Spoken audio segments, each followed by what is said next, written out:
The first question, and I guess is most important question, what the Minsk Group, what the U.S. can do to stop the shootings, because now there are shootings, there are human losses, new human losses in the front of the conflict. What can mediators do? What can U.S. do for that? First of all, let me thank you for coming into the State Department. It's a pleasure to talk to Voice of America, and particularly at this time. We're concerned about the serious violence that is taking place along the line of contact and along the Armenian-Azerbaijan border. That increase started in 2014. We were hopeful the tensions could be reduced. Unfortunately, 2015 is starting off very poorly. Tensions are high.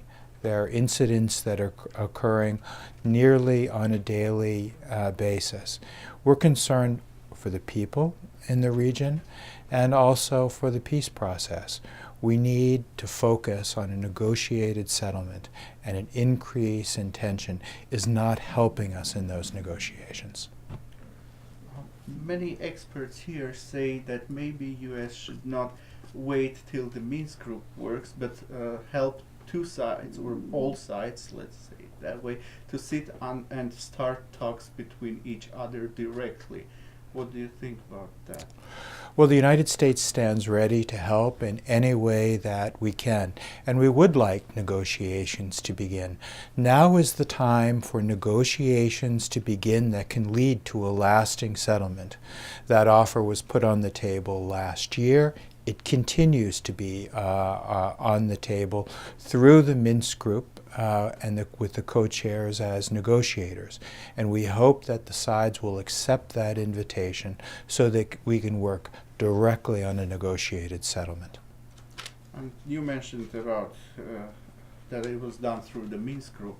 Now my question is, after the problems in the Ukraine, after what happened in Ukraine, or what is happening after US-Russia issues and Russia-France issues, can the Minsk Group survive these old problems as an institution? Can you work together? Do you work together? Sure.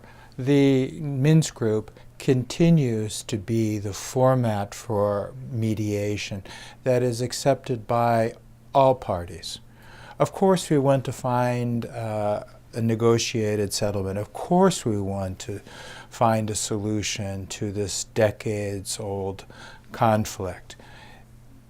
The Minsk Group provides one format for that is accepted by all sides, and we'll continue to work through the Minsk Group format with the parties. So you keep the contacts with your Russian colleague, with your French colleague? We see eye to eye on the conflict. We work together closely.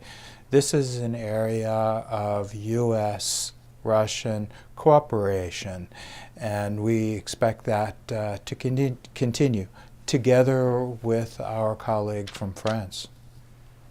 Thank you. And many experts say that blame U.S. for not paying much attention.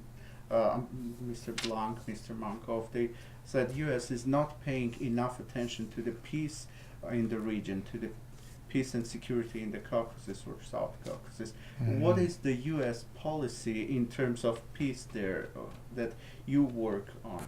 In fact, we're deeply concerned about our relations with the countries of the South Caucasus. Secretary Kerry met with the presidents of both Armenia and Azerbaijan last year on the margins of the NATO summit, and had an excellent conversation talking specifically about how there could be a return of peace and prosperity in the region, and our interest in pursuing a negotiated settlement. That those offers stand on the table. We look forward to working with the parties involved. And for 2015, what new initiatives do you see there to solve the conflict, and what new initiatives are international mediators are going to offer? Right. Well, the presidents of Armenia and Azerbaijan, when they met together for the last time in Paris in the fall, committed themselves to continuing and increasing their engagement with each other. This is a conflict that can really only be resolved at the highest level. We look forward to the president's meetings to continue, and the Minsk Group co-chairs will continue to work with them as mediators to find a settlement. Are you planning to visit the region soon? Right. We have plans to visit the region soon, although I don't have specific dates for you. We want to engage in the region with all of the parties. We also want to continue to work, of course, with the presidents and the foreign ministers on the way forward. And apart of what is on the table, maybe, do you have any additional proposals, additional maybe financial incentives for the parties to solve the conflict, taking into account these hard times for both parties? Sure, sure.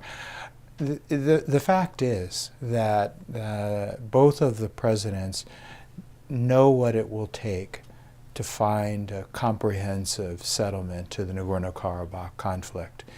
In their discussions in the past year, we know that they have come close and that they are narrowing their differences. It's important that they continue those discussions, because what we're witnessing now in the region is an increase in violence that is not to the benefit of either country or to the people in the region.